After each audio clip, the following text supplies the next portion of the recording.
10 de la mañana, 31 minutos aquí en la República Argentina, 6 horas más en Israel. Vamos a dialogar con Matías Sacal, periodista, abogado especializado en Derecho Internacional y Derechos Humanos. Vive allí en el Estado de Israel, de origen argentino. Nos va a contar un poquitito sobre la 22ª conferencia de Herzliya que se celebró entre el último día de junio y el 1 de julio. Pero le damos la bienvenida. ¿Cómo estás, Matías? Hola Daniel, un gusto estar con vos y un saludo para toda la audiencia.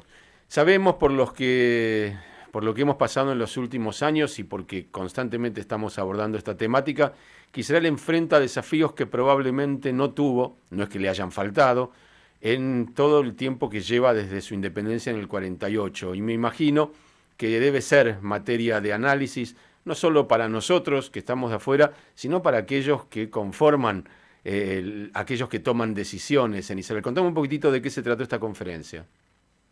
Bueno, la conferencia de Herzliya es una conferencia anual que es el principal encuentro, podríamos decir, de política internacional, donde se habla de política interna, de política doméstica israelí, cómo ello influye en la política exterior del país. Como muchos de los oyentes sabrán, Israel y el Medio Oriente en general se encuentra atravesando tiempos pero muy desafiantes, luego de las recientes guerras contra Irán, y gran parte de esos 2 días se centró en explorar, ¿no?, estas dinámicas que se dan entre el poder militar, la diplomacia, la resiliencia que hay en la sociedad israelí, pero también las fracturas o fisuras que hay en una sociedad israelí muy cansada de 3 años y medio casi de guerra.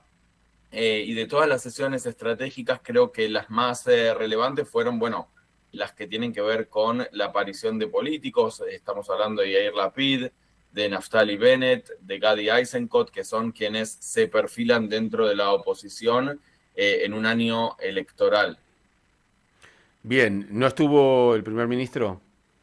No, Netanyahu no participó de la conferencia. Bien, sí, sé que el presidente sí estuvo. El presidente sí, el presidente abrió la conferencia con un discurso muy interesante. Herzog allí planteó la idea de que es posible tener diferencias de opiniones, pero todo debe ser arreglado dentro de un marco democrático. Recordemos que la sociedad israelí está bastante fracturada en torno a la cuestión del reclutamiento de los Haredim, los ultraortodoxos, en el ejército. Particularmente se da el hecho de que la misma coalición de gobierno que actualmente Israel está enfrentando una guerra en 7 frentes, y la doctrina de seguridad de Israel ha cambiado en el sentido de que actualmente Israel tiene una buffer zone, una zona de seguridad en Líbano, en Siria, en la Franja de Gaza, en Cisjordania. Mientras yo estoy aquí hablando con vos, hay soldados israelíes en todos esos terrenos que no son propiamente dicho la frontera establecida de Israel, y el mismo gobierno que tiene esta nueva doctrina de seguridad, necesaria o no, podemos discutirla en otro momento, de mantener una defensa activa sobre el territorio enemigo, es el mismo gobierno que no reparte la carga de la reserva que siempre se da sobre las mismas personas, porque hay un sector de la sociedad israelí que hasta el momento se niega a colaborar en el esfuerzo bélico. Bien, seguramente hay muchas críticas hacia Netanyahu y hacia este gobierno, especialmente en relación a la idea de que probablemente después de, como vos decías, tantos años de guerra, Israel está o en el mismo lugar o en retroceso en algunos temas. Y quisiera saber qué dice la oposición, porque estamos en un año electoral y seguramente los líderes de la oposición, más allá de que después puedan hacerlo o no, deben tener un discurso diferencial, si no, no tienen ninguna chance. Así es, bueno, como vos bien decías, estamos en un año electoral, por eso, digamos, todos los discursos tienen ese tinte intentando apelar al electorado, pero lo cierto es que Yair Lapid habló fuertemente del aislamiento que tiene Israel.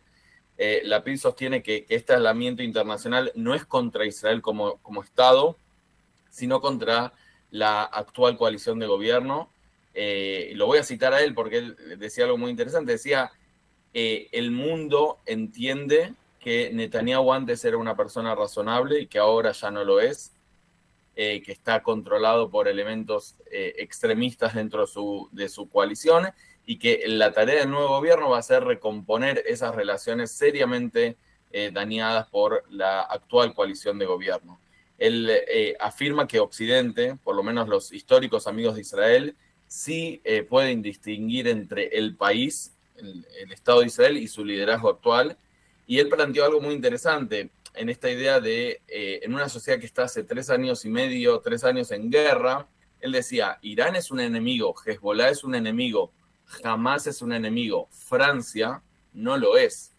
Dijo, Francia, y Liot Meatzbenet, puede ser molesta, pero no es un enemigo. Y creo que ahí me parece que hay algo interesante de entender a aquellos países que opinan distinto, que tienen una idea distinta de lo que tiene que pasar aquí en Medio Oriente, no como enemigos, sino como potenciales socios para una estructura regional distinta, que creo que esto es algo que poco se ve en la actual coalición de gobierno, donde el pensamiento es mucho más dicotómico, de buenos y malos, de amigos, enemigos, de lo que me permiten y lo que no me permiten hacer, y creo que ahí lo marcó muy, muy interesante ese punto de Yair Lapid. Quien también habló fue Naftali Bennett, que es quien se posiciona también como el candidato junto a Gadi Eisenkot a disputarle ser primer ministro a Netanyahu. Sí, bueno, él tuvo ya su oportunidad y el gobierno no duró demasiado. Se habla de Así eso, es. porque acá todo el tema, por lo menos para los que conocemos un poco de la política israelí, es cómo armarse una coalición. Nadie puede gobernar solo. Ahora, la coalición que armó Bennett en su momento se destrozó con 1 o 2 parlamentarios que se dieron vuelta y no podés gobernar con esa espada pendiendo todo el tiempo de quien gobierna. Sí, recordemos que aquí las coaliciones se arman y se desarman con mucha facilidad. En ese sentido, recordamos que Idit Silman, quien era una parlamentaria de Naftali Bennett, no pudo tolerar el hecho de que se ingrese comida Hametz durante Pesaj a los hospitales en Israel y por eso decidió irse de la coalición. No es llamativo que hoy Idit Silman sea ministra en el gobierno de Netanyahu. Hay quienes dicen que en una jugada política totalmente válida, ¿no? Pero en una jugada política Netanyahu le ofreció un puesto en el futuro gobierno. Ahora, esas son movidas políticas. Me parece que lo interesante es analizar cuáles son las propuestas que mencionó Bennett y él fue muy directo y maximalista en decir que el objetivo estratégico de su futuro gobierno es el colapso del régimen en Teherán, argumentando que mientras la cabeza del pulpo, que es Irán, siga intacta, los tentáculos que serían Hezbollah, Hamas, van a resurgir. Y él habla mucho de la unidad nacional en Israel como una pilar fundamental de la seguridad nacional. En este sentido, un poco haciendo eco de las palabras del presidente de Israel, Yitzhak Herzog, él decía, nosotros tenemos que estar unidos porque cuando no estamos unidos nos atacan y ya vimos las consecuencias del 7 de octubre. Sí, la pregunta es si Israel tiene los recursos y el poder para hacer caer el régimen de Irán, que no cayó con todo lo que le ha tirado Estados Unidos y con todo lo que le ha tirado Israel, y que evidentemente no va a caer desde el cielo. Y yo no sé si Israel tiene esa fortaleza, ni siquiera si un candidato puede prometerlo. Bueno, es una observación interesante la que vos hacés. Bennett lo que planteaba es que no solo a través de la fuerza militar se puede lograr ese objetivo. Él planteó y mostró, de hecho, un mapa de notas que él tomó en una reunión de seguridad. Obviamente, las notas estaban borroneadas para no filtrar información sensible, con un montón de herramientas que están en la caja de herramientas de Israel, que son a través de su servicio de inteligencia al Mossad, a través de diplomacia, a través de canales de comunicación no oficiales con otros países de la región, a través del apoyo a la oposición interna, que es algo muy, muy usual en Irán. Cada 2, 3 años hay levantamientos masivos de la población porque la población está oprimida por los ayatolás. Y Bennett lo que planteaba es decir, no solo a través de la fuerza cinética, a través de las operaciones militares directas, vamos a lograr la caída del régimen. Si es una promesa electoral o no, lo veremos.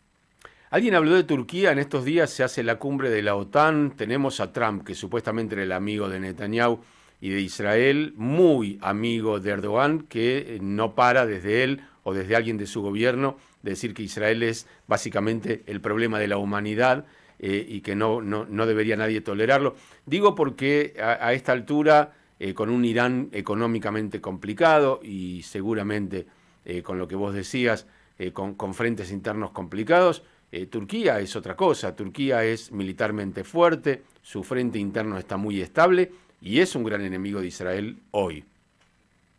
Bueno, yo sería más cauto con Turquía. Yo no lo podría calificar a Turquía directamente como enemigo. Sí es cierto que el gobierno actual de Turquía tiene una retórica muy, muy anti-israelí. Tenemos ministros que lo acusan a Israel de ser el peor mal de la humanidad. Yo no sé hasta qué punto eso es utilizado en retórica para política doméstica en Turquía, es decir, para levantar a las masas o para generar apoyo popular. Lo cierto es que el comercio bilateral con Turquía es muy grande. Las relaciones, si bien están bastante enfriadas, y recordemos un paso no menor, la semana pasada Israel reconoció oficialmente el genocidio armenio, algo que para Turquía Por eso te lo es, preguntaba. es algo Y muy que sensible. generó un conflicto con Entonces, Azerbaiyán, que es uno de los aliados de Israel importantes por su cercanía con Irán. así es. Yo, en este sentido, lo que creo es que la amenaza inminente y más real hoy en día es Irán. Es Irán. ¿Por qué digo esto?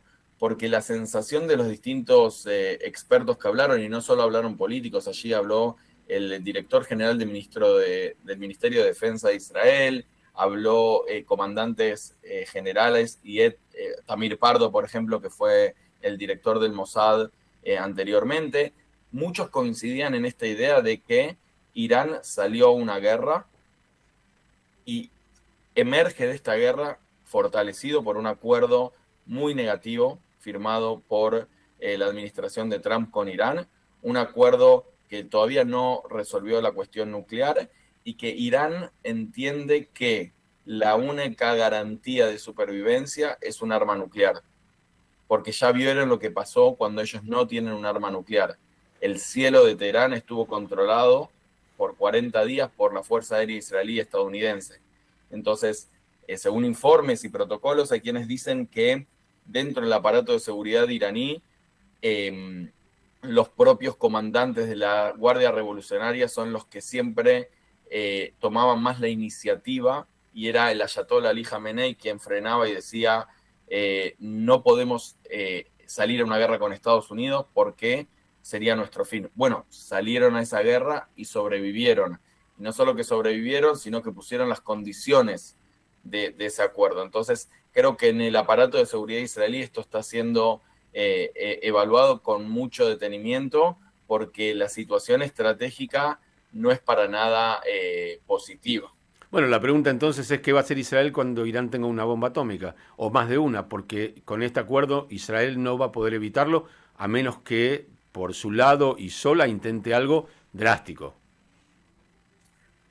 Bueno, yo creo que hay algún cierto consenso, y quiero ser cauto en lo que voy a decir, de que estamos ingresando en una etapa del conflicto con Irán donde probablemente veremos rondas de fuego cada 2, 3 meses, como aquellas rondas que nos tenían acostumbrado con la Franja de Gaza, Pilar Defensivo, Amud Anan, las distintas operaciones militares, bueno, pero con Irán. Y esto implica un montón de cambios en la doctrina de seguridad de Israel y en la preparación de la población civil israelí, porque recordemos que una guerra directa con Irán, por más que dure 17 horas como la última, eh, frena un país de un segundo para el otro. No es que es un misil que cae en Sderot, que también es terrible, y ya vimos cuál es a dónde nos lleva esa política de apaciguamiento. Pero bueno, un misil balístico de Irán te frena al país.